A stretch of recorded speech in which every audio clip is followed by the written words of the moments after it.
हमारे देश में अयोध्या में भगवान श्री राम विराजित होने जा रहे हैं। ऐसे में हमारा देश तो एक महा उत्सव की तरफ रमा हुआ है और आगे बढ़ रहा है, तो वहीं दूसरी तरफ मुस्लिम देश आपस में ही लड़ रहे हैं। ईरान ने पहले तो इराक और सीरिया पर हमला किया और फिर पाकिस्तान के खिलाफ मोर्चा खोल दिया। ईरान ने एक साथ तीन मुस्लिम देशों के खिलाफ मोर्चा खोला है। अब सोचने वाली बात यह है कि आखिर अचानक ऐसा क्या हुआ कि ईरान इस तरह से हमलावर हो गया। दरअसल ईरान ने यह हमले सोच समझकर एक रणनीति के तहत किए हैं और इसके जरिए, इन हमलों के जरिए जो असली खेल चल रहा है उसका कनेक्शन सीधा इजराइल से है। अब आप सोच रहे होंगे हमले तो पाकिस्तान, इराक और सीरिया पर हुए हैं, तो फिर इजराइल से कनेक्शन कैसे? तो चलिए इसे सिलसिलेवार समझते हैं। दरअसल इराक और सीरिया पर हमले के एक दिन बाद ईरान ने मंगलवार देर रात पाकिस्तान पर मिसाइलें दाग दी। जैसे ही ये मिसाइलें पाकिस्तान पर दागी तो पाकिस्तान बौखला गया। ईरान के राजदूत को देश से निकाल दिया और अपने राजनयिकों को तेहरान से वापस बुला लिया गया। पाकिस्तान ने जवाब में ईरान पर एयर स्ट्राइक भी की और ये भी दावा किया कि उसके आतंकी ठिकानों को नष्ट किया गया है। हालांकि ईरान के इन देशों पर हमला करने का मकसद कुछ और ही था। ईरान ने कहा कि मिसाइल और ड्रोन हमले बलूची आतंकवादी समूह जैश अल अदल के 2 ठिकानों को तबाह करने को किया गया। तो आखिरकार सवाल यह है कि इराक ने एक साथ पाकिस्तान, इराक और सीरिया पर हमले क्यों किए? अब इस मामले को ऐसे समझते हैं। साउथ वेल्स यूनिवर्सिटी के international centre for policing and security में विजिटिंग फेलो अनंत मिश्रा ने इस मामले में जानकारी दी है। उन्होंने कहा कि ईरान के मिसाइल हमले पाकिस्तान के सुन्नी सलाफिस्ट आतंकवादी समूह के इजराइल जासूसी एजेंसी मोसाद के साथ घनिष्ठ संबंध के कारण हुए हैं। जैश अल अदल के खिलाफ ईरानी मिसाइल हमले का मकसद पाकिस्तान के खिलाफ युद्ध छेड़ना नहीं, बल्कि तेहरान मोसाद के ठिकानों और अमेरिकी ठिकानों को खत्म करना चाहता है। इराक और सीरिया में भी ईरानी हमले इसी तर्ज पर किए गए हैं। इसका मतलब साफ है कि ईरान का दुश्मन एक ही है जिसे वो सीधे मार डालना चाहता है या खत्म कर देना चाहता है, और वो है इजराइल। अब इसे समझने के लिए इस बात को ध्यान दीजिए। दिसंबर 2023 में ईरानी आंतरिक मंत्री अहमद वाहिदी ने कहा था कि पाकिस्तान की सीमा के करीब रस्क शहर में एक पुलिस स्टेशन पर हमला हुआ जिसमें 11 ईरानी पुलिस अधिकारी मारे गए। उस हमले का दावा जैश अल अदल ने अपने टेलीग्राम चैनल पर किया।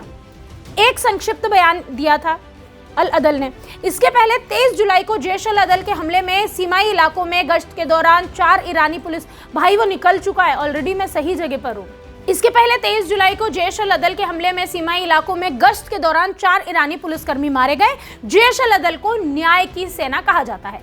2012 में स्थापित ये सुन्नी आतंकवादी समूह है।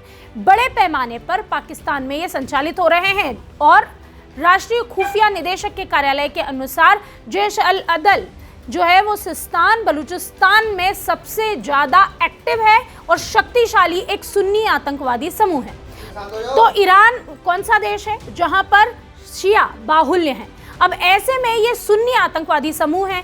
मिश्रा के दावे के हिसाब से जैश अल अदल के खिलाफ ईरान के इस ऑपरेशन को अंजाम दे रहा है, चाहे इराक और सीरिया हो या पाकिस्तान। मिसाइल हमलों का कनेक्शन इजराइल की जासूसी एजेंसी मोसाद से ही जुड़ा हुआ है। आतंकवादी संगठन जैश अल अदल, जिसे पहले जुंदा लल्लाह के नाम से जाना जाता था, अब यहूदी राज्य की खुफिया एजेंसी का भी समर्थन उसे मिला हुआ है। मिश्रा ने बताया कि पाकिस्तान ने अपने फायदे के लिए जैश अल अदल जैसे सुन्नी सलाफिस्ट समूहों को पनाह दी है। ईरान एक शिया बहुल राज्य है, जैसा मैं आपको पहले भी बता चुकी हूँ, जबकि पाकिस्तान सुन्नी रीति रिवाजों और मान्यताओं को फॉलो करता है। तो ये तीनों देशों पर हमला करके ईरान ने एक साथ अपना संदेश साफ कर दिया है। सभी को एक ही मैसेज दिया है कि जहां भी उसके हितों पर कभी हमला होगा वो काउंटर अटैक करने से पीछे नहीं हटेगा। तो तेहरान लंबे समय से ये कहता रहा कि जैश अल अदल पाकिस्तानी जमीन का इस्तेमाल जो कर रहा है वो उसके खिलाफ आतंकवादी गतिविधियों को सींचने के लिए कर रहा है। ऐसे में ईरान ने इराक और सीरिया में अपने मिसाइल हमलों का बचाव करते हुए कहा कि इस्लामिक गणराज्य की सुरक्षा का उल्लंघन करने वालों के खिलाफ एक लक्षित ऑपरेशन और उचित सजा थे। सीरिया में ईरान के रिवॉल्यूशनरी गार्ड्स ने कहा कि कथित इस्लामिक स्टेट के जो ठिकाने हैं उस पर हमले ईरान के हाल के हमलों के जवाब में हुए। 3 जनवरी को आत्मघाती हमलावरों ने करमान में दिवंगत जनरल कासिम सोलेमानी की कब्र के पास इकट्ठा भीड़ पर एक हमला किया था जिसमें 90 लोग मारे गए थे और कई लोग इस दौरान घायल हो गए थे। बाद में इस हमले की जिम्मेदारी भी इस्लामिक स्टेट समूह ने ले ली थी। तेहरान की समाचार एजेंसी की अगर हम माने तो उसकी जो रिपोर्ट है उसके अनुसार यह हमला सीरियाई क्षेत्रों में दाएश आतंकवादी समूह के स्थानों की पहचान कर उन्हें नष्ट करने के जवाब में किया गया। दाएश ने ईरान में पिछले महीने 2 बम विस्फोट किए जिसमें 100 लोग मारे गए। इराक के कुर्दिस्तान इलाके में ईरान का हमला इजरायली जासूसी एजेंसी मोसाद के ठिकानों को टारगेट कर किया गया।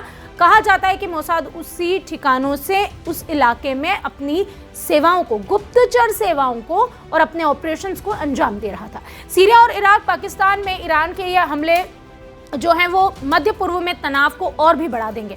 वैसे ही गाजा पट्टी में हमास के खिलाफ इजराइल के युद्ध से परेशान हैं।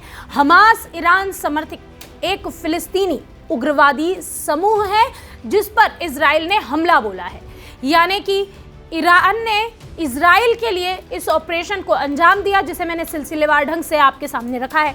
अब अमेरिका और ब्रिटेन ने भी ईरान समर्थित यमन के हूती विद्रोहियों के खिलाफ लाल सागर क्षेत्र में हमला बोला है जो पिछले कुछ दिनों से वाणिज्यिक जहाजों और तेल टैंकर्स पर हमले कर रहे थे। कुल मिलाकर इस समय विश्व में ये जो हमले हुए हैं, ये जो 3 मुस्लिम देशों पर ईरान ने हमला किया है, वो ईरान ने सीधे हमला किया है इजराइल पर। इस मामले पर आपकी क्या राय है? कमेंट बॉक्स में आप हमें जरूर बताएं। वीके न्यूज, राष्ट्र के नाम।